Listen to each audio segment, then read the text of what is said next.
அஸ்ஸலாமு அலைக்கும் வரஹ்மத்துல்லாஹி வபரகாத்துஹு.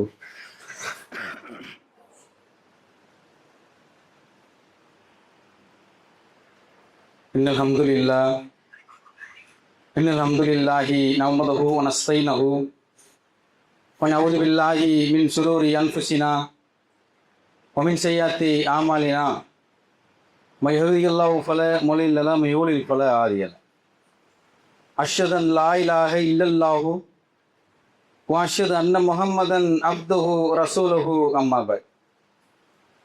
வணக்கத்திற்குரியவன் அல்லாஹ்வை தவிர வேறு யாரும் இல்லை. அந்த ஏக இறைவனின் சாந்தியும் சமாதானமும்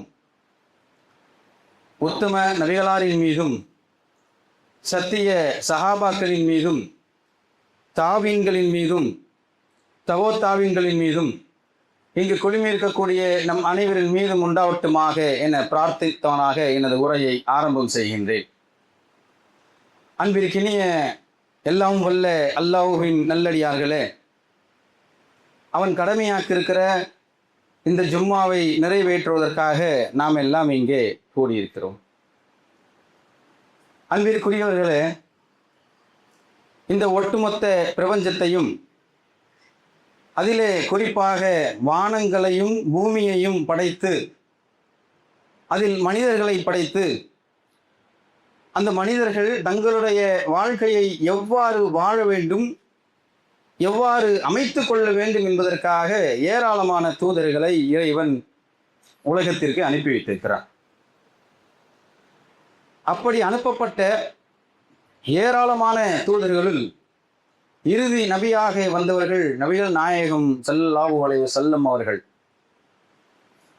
அன்பிற்குரியவர்களே, இன்று நான் எடுத்திருக்கும் தலைப்பு அமல்களை செய்வோம் பாதுகாப்போம் என்கிற தலைப்பு.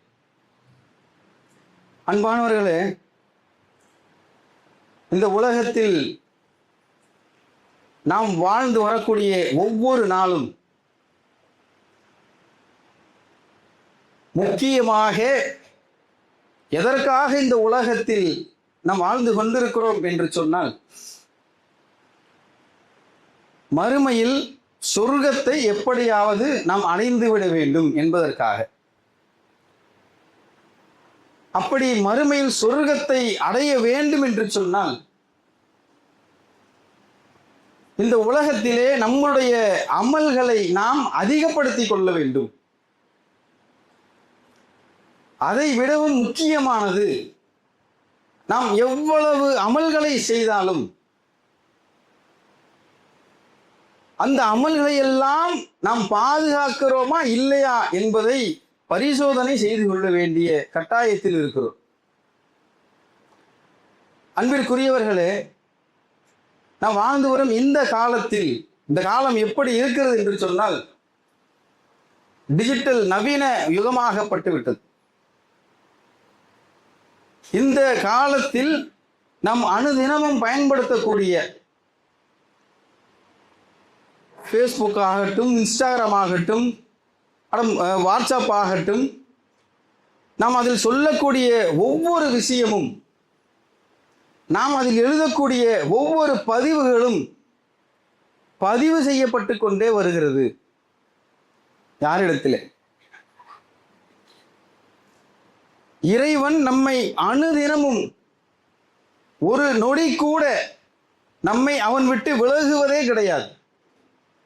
நாம் எந்த பதிவுகளை போட்டாலும் அந்த பதிவுகளுடைய விஷயத்தை அல்லாஹ் ரப்புல் ஆலமீன் பார்த்து கொண்டிருக்கிறான். எங்கிருந்து அல்லாஹ் பார்க்கிறான்? 7 வானங்களுக்கு மேலாக இருக்கக்கூடிய அந்த அர்ஷில் வீட்டு பிரம்மாண்டமாக வீற்றிருக்கக்கூடிய அந்த அல்லாஹ் ரப்புல் ஆலமீன் நாம் செய்யக்கூடிய ஒவ்வொரு செயலையும் பார்த்து கொண்டே இருக்கிறான் இல்லையா?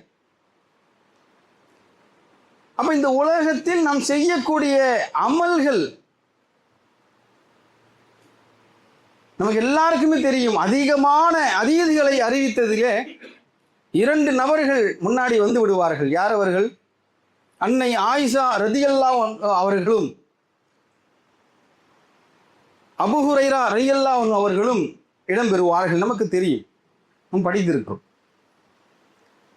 அப்படி அபூ ஹுரைரா ரலியல்லாஹு அன்ஹு அவர்கள் ஏன் அதிகமாக ஹதீஸ்களை அறிவிக்க வேண்டும்?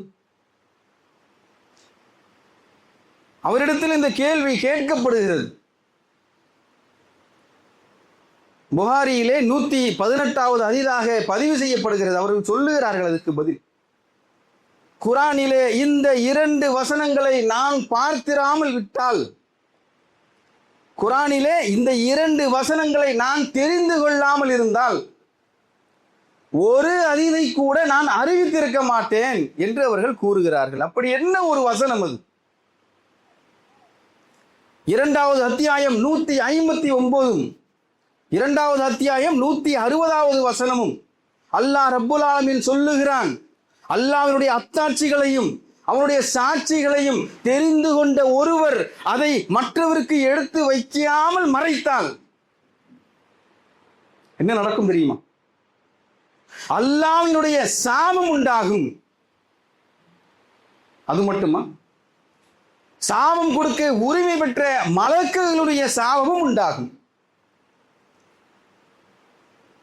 ஒரு நல்ல முஸ்லிமாக இருந்தால் மட்டும் போதாது, எல்லா அமல்களையும் செய்து கொண்டவராக இருந்தால் மட்டும் போதாது. அல்லாஹ் குர்ஆனிலே இந்த வசனத்தை சொல்லுகிறான், நீங்கள் இந்த விஷயத்தை இறைவனுடைய அத்தாட்சிகளை தெரிந்த பிறகு மற்றவருக்கு சொல்லாமல் நீங்கள் மறைத்து விட்டால் என்ன நடக்கும்? அல்லாஹ்வினுடைய சாபம் உங்கள் மீது ஏற்படும். அதே போல பேரலாக சூரத்துல் ஹுஜராத் என்று சொல்லக்கூடிய அத்தியாயத்திலே அல்லாஹ் ரப்புல் ஆலமீன் சொல்லுகிறான். என்ன சொல்றான்? அந்த வசனங்களை எடுத்து வைக்காமல் விட்டுவிட்டால் என்ன நடக்கும்? நமக்கு என்ன நடக்கும் தெரியுமா? அல்லாஹ்வினுடைய சாபமும் சாபம் கொடுக்க உரிமை பெற்ற மலக்குகளுடைய சாபமும் உண்டாகும். அது முதல் வசனத்துல சொல்லிட்டான். 2வது வசனத்தை அல்லாஹ் சொல்லுகிறான், தன் தவறை உணர்ந்து திருந்தி யார் அதை சரி செய்து கொண்டார்களோ அவர்களுக்கு நிச்சயமாக கூலி இருக்கிறது.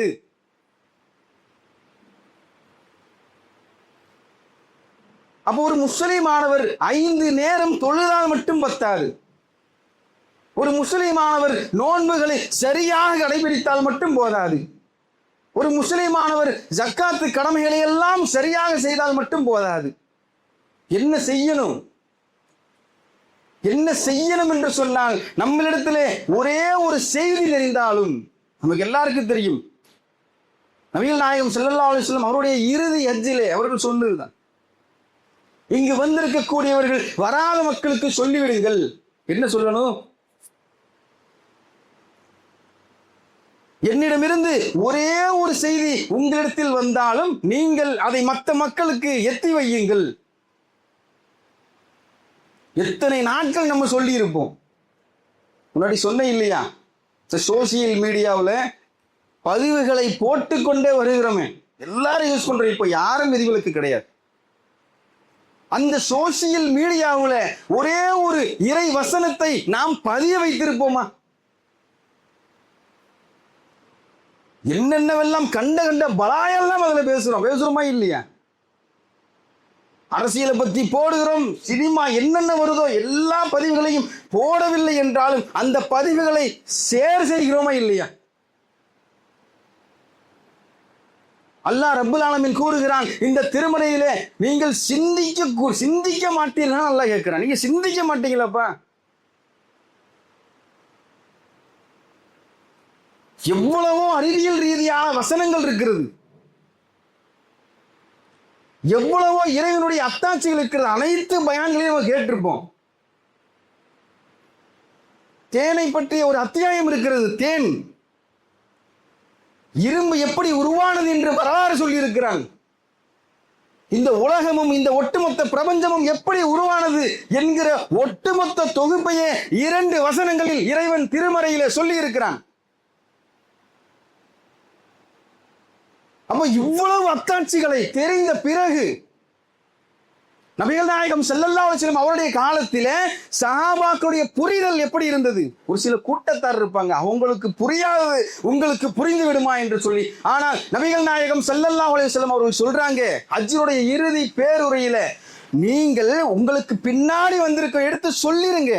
அவங்க எப்படி டெவலப் பண்ணுவாங்கன்னு சொன்னா, உங்களுக்கு புரியாததை விட அதிகமாக அவர்கள் டெவலப் பண்ணி விடுவார்கள்.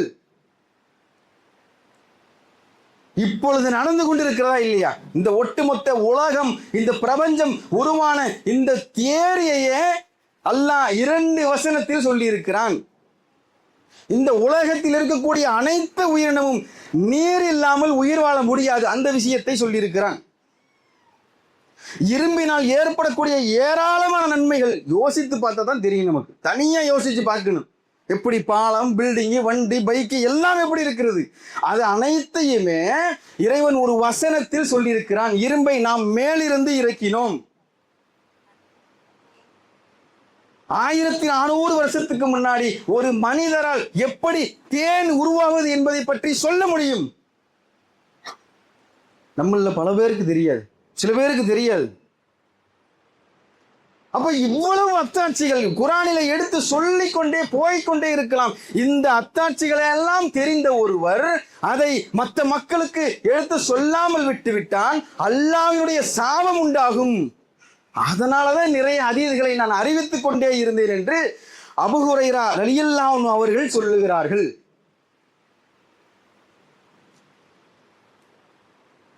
அப்ப இவ்வளவு விஷயங்கள் இருக்கிறது. அல்ஹம்துலில்லாஹ் என்று சொன்னால் இவ்வளவு நன்மைகள் இருக்கிறது. அஸ்ஸலாமு அலைக்கும் வரஹ்மத்துல்லாஹி வ பரக்காத்துஹு என்று சொன்னால் இவ்வளவு நன்மைகள் இருக்கிறது. சேர்த்து கொண்டிருக்கிறோம் அமல்களை. அல்லாஹ்விற்கு பிடித்த அமல் என்ன தெரியுமா? சிறியதாக இருந்தாலும் அதை தொடர்ந்து செய்து கொண்டிருப்பது. கன்சிஸ்டன்சியை பற்றி அல்லாஹ் இந்த வசனத்திலே சொல்லுகிறான்.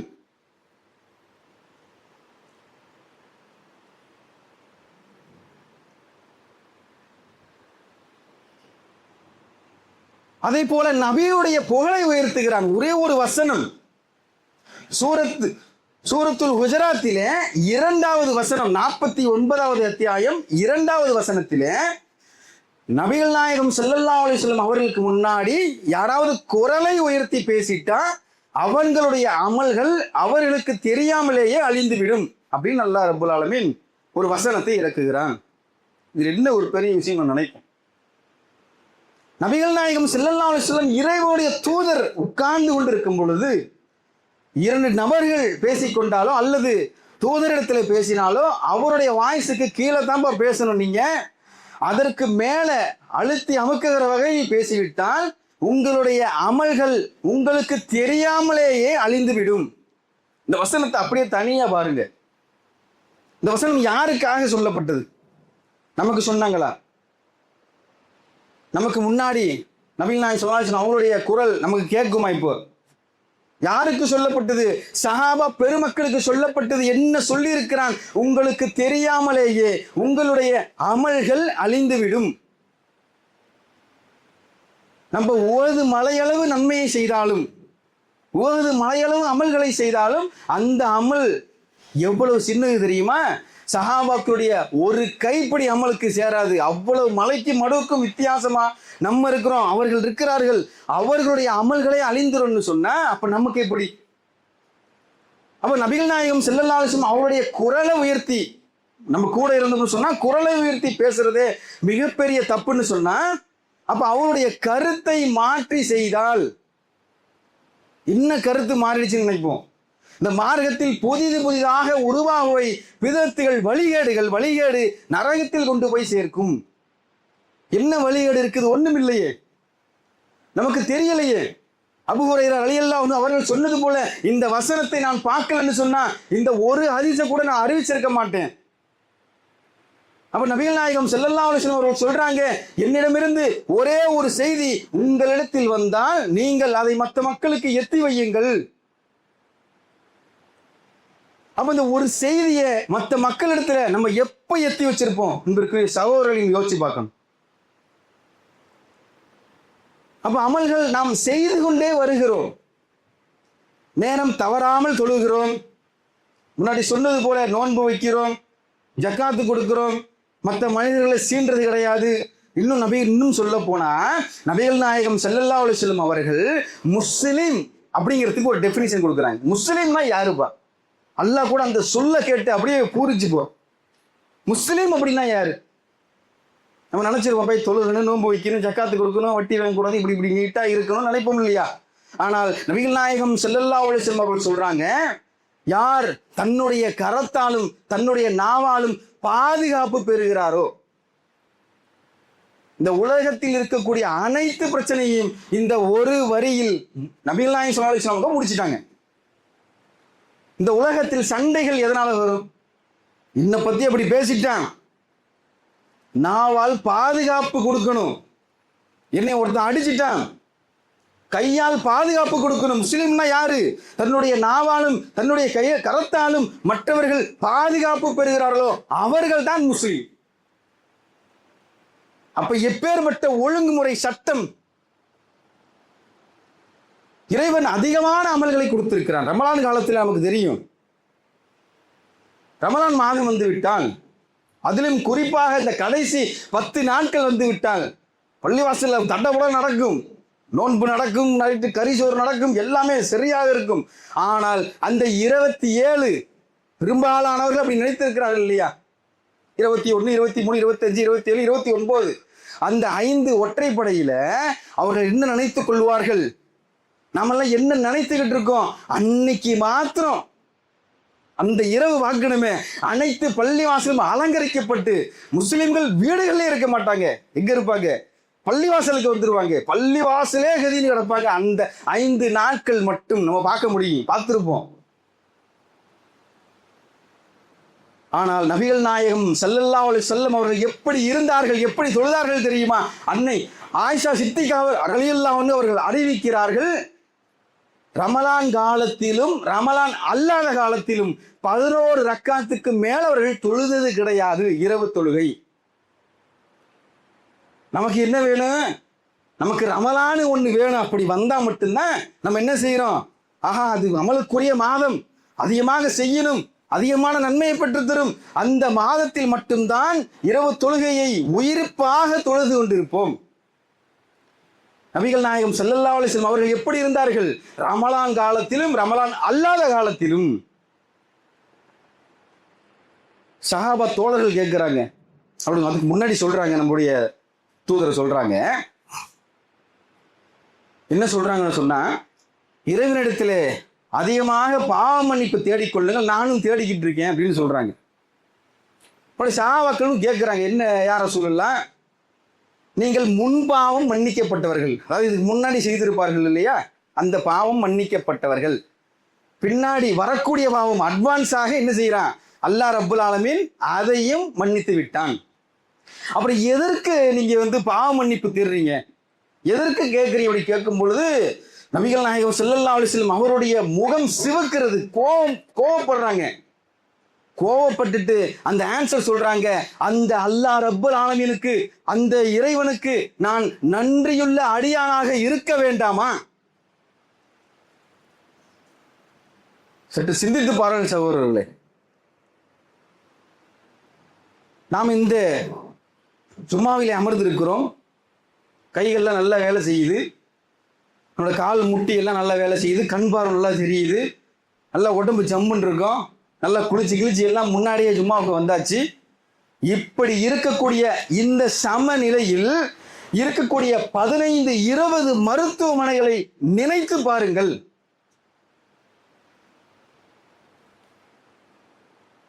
சில பேர் என்ன செய்யறாங்க, நம்மளுடைய மூத்திர பையன் வெளியில தொங்க விடுறாங்க. இங்க தாம்பரத்துல டிபி ஹாஸ்பிட்டல் இருக்கு, என்னுடைய வாப்பாவை சேர்த்து வச்சிருக்கு. அங்க போய் பார்த்தீங்கன்னு சொன்னா, டிபி அட்டாக் ஆனவர்களுக்கு தனியாக ஒரு பைப்பு போட்டு என்ன செய்வாங்க, ஒரு திரவத்தை எடுப்பாங்க, எடுத்துக்கிட்டே இருக்கணும் வெளியில. அந்த ஸ்பேர் வேலை செய்யல. ஆனால் நம்மளுடைய உடம்பு எப்படி இருக்கிறது? நம்முடைய மூச்சு காற்றை நாம் எப்படி சுவாசித்து கார்பன் டை ஆக்சைடை வெளிவிட்டு கொண்டிருக்கிறோம்? நம்முடைய கண்கள் குருடாக இல்லாமல் சரியா தெரியுதா இல்லையா? அப்போ நம்முடைய கை கால்கள் முன்னாடி சொன்னது போல எல்லா பாடி பார்ட்ஸும் சரியாக இயங்குகிறது.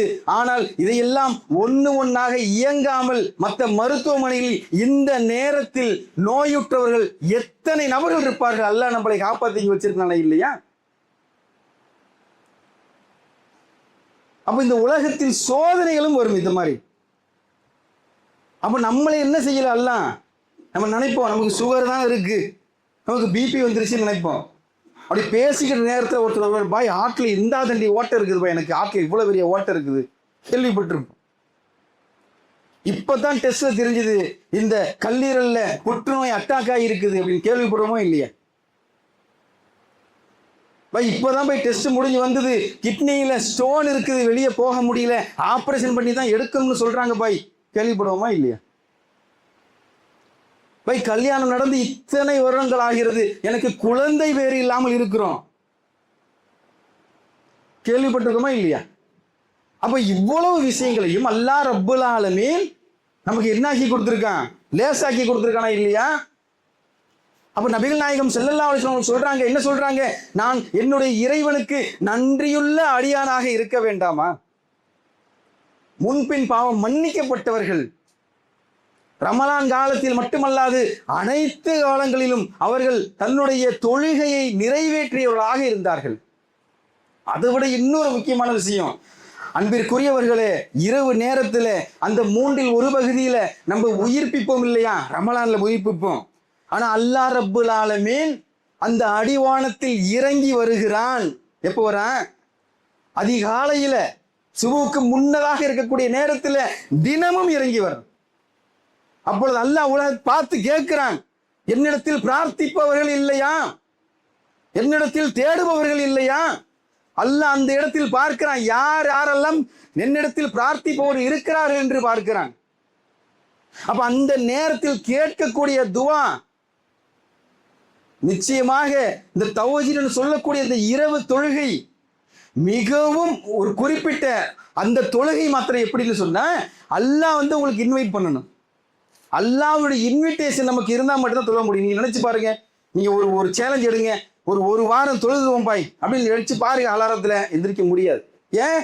அல்லாஹ் ரப்புல் ஆலமீன் நாடியவர்களுக்கு தான் அந்த தொழுகை கிடைக்கும்.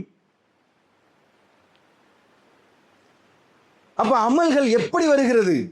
ஒரு தீமை செய்ய நாடுகிறோம், இந்த மனிதர் அடிக்க போறோம் அப்படின்னு நம்ம நினைக்கிறோம். தீமை எல்லாம் எழுதுவதில்லை. இந்த மனிதருக்கு ஒரு சோறு பொட்டலம் வாங்கி கொடுக்கலாம் அப்படின்னு நினைக்கும் பொழுது ஒரு நன்மையை அல்லாஹ் ரப்புல் ஆலமீன் நம்மளுடைய கணக்கில் எழுதுறானா இல்லையா? எழுதி விடுகிறான், மலக்குகளுக்கு கட்டளை இடுகிறான்.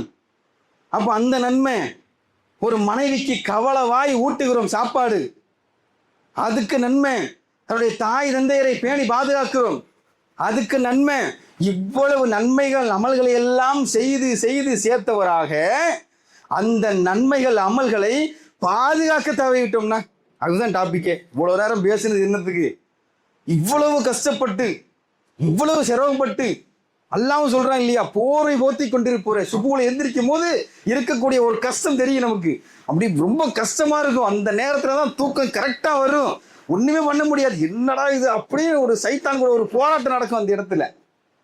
அப்படியெல்லாம் போராட்டம் பண்ணி தன்னுடைய மனைவியை எழுப்பி, தன்னுடைய கணவனை எழுப்பி, தன்னுடைய பிள்ளைகளை எழுப்பி, அவர்கள் உதவி செய்து விட்டு பள்ளிக்கு அனுப்பி, தானும் வீட்டிலே தொழுது விட்டு, இப்படியெல்லாம் பொடி பொடியாக நன்மையை சேகரித்து சேகரித்து சேகரித்து, ஓட்ட குடம் இருக்குது இல்ல, ஒரு ஓட்ட குடம் இருக்குது, அந்த குடத்துல தண்ணி பிடிச்சா எப்படி நிக்காதோ அதை போல இந்த நன்மைகள் அமல்கள் பாழாக்கி விட்டால் என்ன செய்வது? அன்பிற்குரியவர்களே, அமல்களை பாதுகாப்போம் என்கிற விஷயத்தில நிறைய கைட்லைன்ஸ் இருக்கு, நிறைய விஷயம் இருக்கிறது. அல்லாஹ் ரப்புல் ஆலமீன் நபிகள் நாயகம் ஸல்லல்லாஹு அலைஹி வஸல்லம் அவர்கள் தன்னுடைய தோழர்களை பார்த்து கேட்கிறாங்க, முஃப்லிஸ் திவாலாகி போனவனா யாருப்பா அப்படின்னு கேட்கிறாங்க.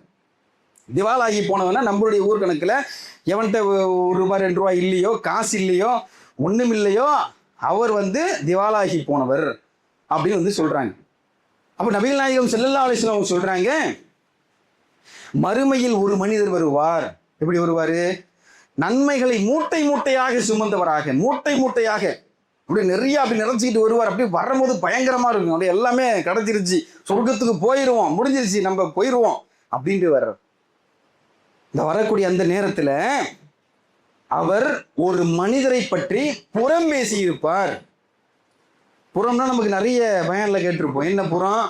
திக்ருக்க அஹாக்க பிமா யக்ரஹு. ஒரு சகோதரர் எதை விரும்ப மாட்டானோ அதை பேசுவது புறம். அவர் தவறு செஞ்சிருப்பாரு, அதை போய் பேசக்கூடாது. ஒரு ஷார்ட்டாக ஒரு ஹதீஸ் சொல்லிடும். நபிகள் நாயகம் ஸல்லல்லாஹு அலைஹி வஸல்லம் அவங்களுடைய காலத்தில் வந்து ஒரு தோழர் விபச்சாரம் செய்துறாருக்கு. அதுக்கு ஆதாரம் இல்லை, அவரே வந்து ஒத்துக்கொடுறாரு. கல்லால் அடித்து கொலை செய்யுமாறு தண்டனை கொடுத்துட்றாங்க.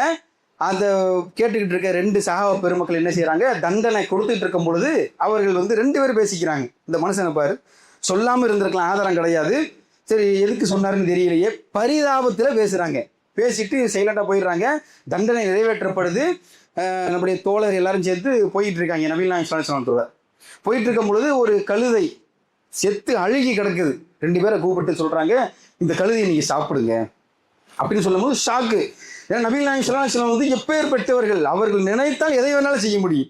இறைவனுடைய தூதர், அப்படியே தான் ஜனாதிபதி, எல்லாத்தையும் செய்ய முடியும் இல்லையா? அப்படி ஒரு அந்தஸ்தில் இருக்கிறாங்க. வந்து இந்த அழுகிய விலங்கினத்தை சாப்பிடுங்க அப்படின்னு இந்த 2 தோழர்கிட்ட சொல்கிறாங்க. ஒரே அதிர்ச்சி. அவங்க கேட்குறாங்க, யார சூழலாம் இதை எப்படி நாங்கள் சாப்பிட்றது அப்படின்னு கேட்கும் பொழுது இவங்க சொல்கிறாங்க, இவ்வளவு நேரம் அந்த மனிதரை பற்றி நீங்கள் புறம் பேசினீர்களே, அந்த மனிதருடைய மாமிசத்தை பிச்சு நீங்க சாப்பிட்டீங்க இல்லையா 2 பேரு, அதுக்கு இந்த விலங்கு எவ்வளவு பரவாயில்ல. ஏன் இந்த விலங்கை சாப்பிட்டா இந்த உலகத்திலேயே வாந்தி பேதியாகி மௌத்தா போவோம், கடைசி அதான் நடக்கும். ஆனால் இந்த மனிதரை பற்றி நீங்கள் பேசுறீர்கள் இல்லையா, மறுமையில உங்களுடைய இறந்த சகோதரனுடைய மாமிசம் கொண்டு வரப்படும். எப்படி இருக்கும்? அது மட்டுமா? அதோட முடிஞ்சுதா? நம்முடைய கையில் அல்லாஹ் ரப்புல் ஆலமீன் ஏடு கொடுப்பானே, அந்த ஏட்டில் நாம் யாரையெல்லாம் பற்றி புறம் அவதூறு கோல் பேசி இருக்கிறோமோ அனைவருடைய லிஸ்ட் அந்த இடத்துல நம்மளுடைய பேரு போய் சேர்ந்துடும். ஒரு 100 நபர்களை பற்றி நாம் பேசி இருந்தால் அந்த 100 பேர் இடத்துல நம்மளுடைய பெயர் அங்க போகும். யா அல்லாஹ், என்னை பற்றி இவன் புறம் பேசி இருக்கிறான் அப்படின்னு சொல்லுவோம். அப்ப இந்த முஃப்லிஸ்ன்னு சொன்னோம் இல்லையா, முதல்ல ஒரு ஆளு நன்மைகளை மூட்டை மூட்டையாக கொண்டு வந்த மனிதர் ஒரு நபரை பற்றி, ஒரு 10 நபரை பற்றி பேசியிருக்கிறார் அப்படின்னு வச்சுக்கிறோம். ஒரு 10 நபர், முதலாவது நபருக்கு இவர் தொழுகை எந்திரிச்சு போத்திக்கு எழுக்க முடியல, வேலைக்கு போய் ரொம்ப டயர்டாக வந்து படுத்து உறங்கி அந்த தொழுகையை முதல் சஃபிலே பூர்த்தி செய்து அந்த நன்மையை வைத்திருக்கக்கூடிய அந்த நன்மை தொழுகை மூட்டையை அல்லாஹ் ரப்புல் ஆலமீன் நாம் யாரை பற்றி புறம் பேசுகிறோமோ அவரிடத்துல எடுத்து கொடுத்துருவான். முடிஞ்சது, தொழுகை போயிடும். அடுத்து யா அல்லாஹ், என்னை பத்தி இவனும் பேசி இருக்கிறான். 2வது அடுத்து நோன்பு, ரைட்டு, முடிஞ்சது. அடுத்து என்ன இருக்கு? அடுத்து ஜக்காத்து கொடுத்துருப்பாரு, ரைட்டு, அதையும் தூக்கி கொடு. என்னென்ன நன்மைகளை எல்லாம் அவர் கொண்டு வந்தாரோ அது எல்லாம் எடுத்து கொடுக்க போய் இன்னும் 10 பேர் இருப்பான் லிஸ்ட்ல. மொத்தமா ஒரு 20 பேர் வச்சுக்கிறீங்க, 10 பேருக்கு நன்மை போயிருச்சு. மீதி 10 பேர் யா அல்லாஹ் என்னை பற்றி புறம் பேசியிருக்கிறான், கோல் பேசியிருக்கிறான், அவதூறு பேசியிருக்கிறான், ஏட்டில் பேர் லிஸ்டோட வந்துருச்சு, இதை பேசியிருக்கிறான். எப்படி இருக்கும் அந்த நேரம்? அந்த கணம் தவறாமல் அல்லாஹ் அந்த செட்டிங்கை மறுமையில் வச்சிருப்பான். அந்த செட்டிங் எப்படி இருக்கும்?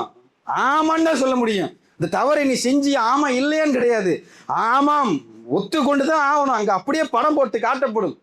அப்போ அந்த நேரத்தில் நன்மைகள் எல்லாம் காலி. அந்த மனிதன் நன்மைகள் காலி ஆயிடுச்சு. அதெல்லாம் இன்னொரு மனிதர் வர்றாரு, என்ன பண்ணுவான்? நன்மை கிடையாது. அல்லாஹ் ரப்புல் ஆலமீன் எப்படி நியாய தீர்ப்பு நாளினுடைய அதிபதி நியாயமாக நபிகள் நாயகம் ஸல்லல்லாஹு அலைஹி வஸல்லம் சொன்னாங்க, தீனாரோ திரகமோ எதுவுமே பயன் தராதே ஒரு நாளை நீங்கள் அஞ்சிக் கொள்ளுங்கள் அப்படின்னு சொல்றாங்க. இதுக்காகத்தான். அப்ப நன்மை முடிஞ்சிருச்சு, தீமை இருக்குது. என்னை பத்தி நான் ஒருத்தரை பத்தி பேசுறேன், அவரிடத்துல தீமை இருக்குது, அந்த தீமையை எடுத்து நம்ம இடத்துல வச்சிடுறது. ஒன்று போச்சா? அடுத்து 2, அடுத்து 3, அந்த 10 நபருடைய தீமை இங்கே குவிக்கப்படும். தீமையா கொண்டு வந்தா என்ன செய்யும்? எங்க போவோம்? நரகத்தில் தூக்கி வீசப்படுவோமா இல்லையா? இப்ப நம்மளுடைய சமுதாயத்தில் நம்மளுடைய கதைக்கு வருவோம். யோசிச்சு பாருங்க அன்பிற்குரியவர்களே, இந்த ஒரு வாரத்தில் நாம் யாரையெல்லாம் பற்றி புறம் பேசி இருப்போம்? அப்படி மனக்கணக்கில் ஓட விடுங்க. ஆஹா, இவரை பத்தி பேசியிருக்கிறோம், அவரை பத்தி பேசுகிறோம். அல்லாஹ் ரப்புல் ஆலமீன் இப்ப சரியா தொழுகலை, நோன்பு ஒரு சில விஷயம் நடந்துருச்சு, நோன்பு வைக்க முடியல, அதெல்லாம் அல்லாஹ்க்கு செய்ய வேண்டிய கடமைகள். அதுல அல்லாஹ் நாடியவருக்கு மன்னிப்பான். சக மனிதருக்கு செய்தது சக மனிதருக்கு செஞ்சிட்டோமே. ஒரு மனிதரை திட்டி இருப்போம், புறம் பேசி இருப்போம், அடிச்சிருப்போம், அளவை நிறுவையில மோசடி பண்ணி கொடுத்துருப்போம். நபிகள் நாயகம் ஸல்லல்லாஹு அலைஹி வஸல்லம் ஒரு காலத்துல அந்த மாவு விற்பாங்க, அப்படித்தானே, கோதுமை மாவு விற்பாங்க. விற்கும் போது மேலே காஞ்ச மாவும் கீழே உள்ள ஈரமான மாவும் இருக்கும். ஏன்னா வெயிட் போடாமல் அதிகமாக வரும் அப்படின்ட்டு அதை கூட கண்டித்தார்கள். அப்படி விற்கக்கூடாதுப்பா, இது ஈரமான மாவு தான் சொல்லி கொடு, இது காஞ்ச மாவு தான் சொல்லி கொடு அப்படின்னு. ஒரு ரூபாயாக இருந்தாலும் அந்த மறுமையில பிடிக்கப்படும், அல்லாஹ் பிடித்து விடுவான். அப்ப நம்ம இந்த ஒரு வாரத்துல எத்தனை தீமைகளை செய்திருப்போம் யோசிச்சு பாருங்க. அல்லாஹ் ரப்புல் ஆலமீன் சொல்லுகிறான், மனிதன் பலகீனப்பட்டவன். அப்படியே அப்படி ஈமான் அப்படி உறுதியா இருக்க முடியாது. பிபி மாதிரி ஏறு இறங்கும். அதனால தான் அல்லாஹ் ரப்புல் ஆலமீன் எதை தொழுகையை நமக்கு கொடுத்தான். அஸ்ஸௌமு ஜுன்னத்துன், தொழுகை கேடயமாக இருந்து நம்மளை பாதுகாக்கும். எப்படி இருக்கும்?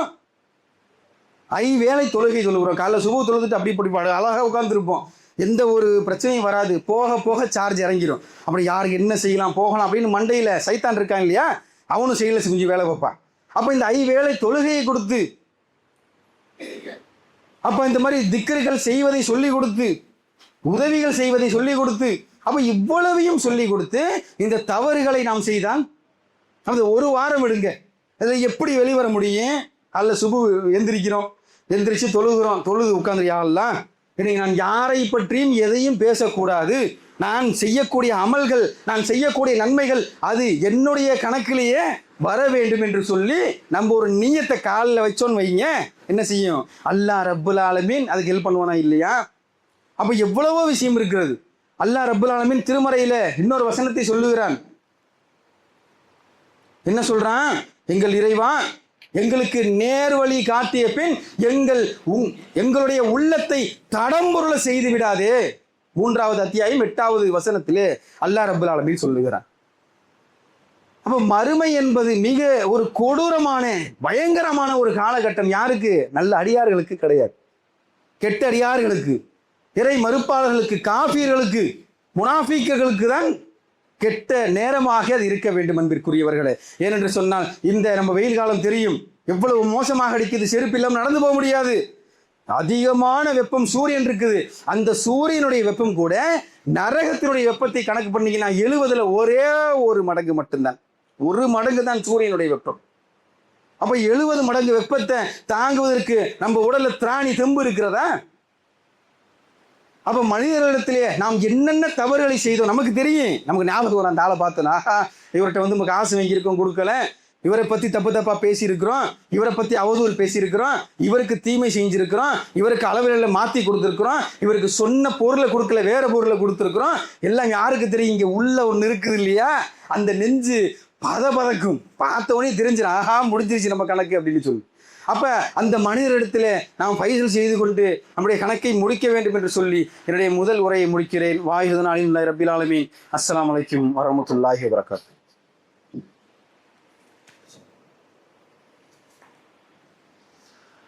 அல்ஹம்துலில்லாஹ்.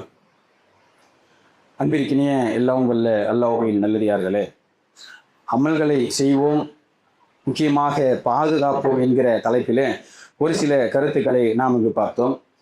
அன்பிற்குரியவர்களே, நாம் வாழ்ந்து வரக்கூடிய இந்த சமூகம் மிக மோசமாகிவிட்ட காரணத்தினால் நாம் நம்மளுடைய உள்ளத்தை குர்ஆனோடு தொடர்புபடுத்திக் கொள்ள வேண்டும் என்று அதிகமான முறையில் ஒரு சகோதரனாக உங்களிடத்தில் வலியுறுத்தி கேட்டுக்கொண்டு என்னுடைய உரையை முடிக்கிறேன். வாஹிதுன் அலில்லாஹி ரப்பில் ஆலமீன். அஸ்ஸலாமு அலைக்கும் வரஹ்மத்துல்லாஹி வபரகாத்துஹு.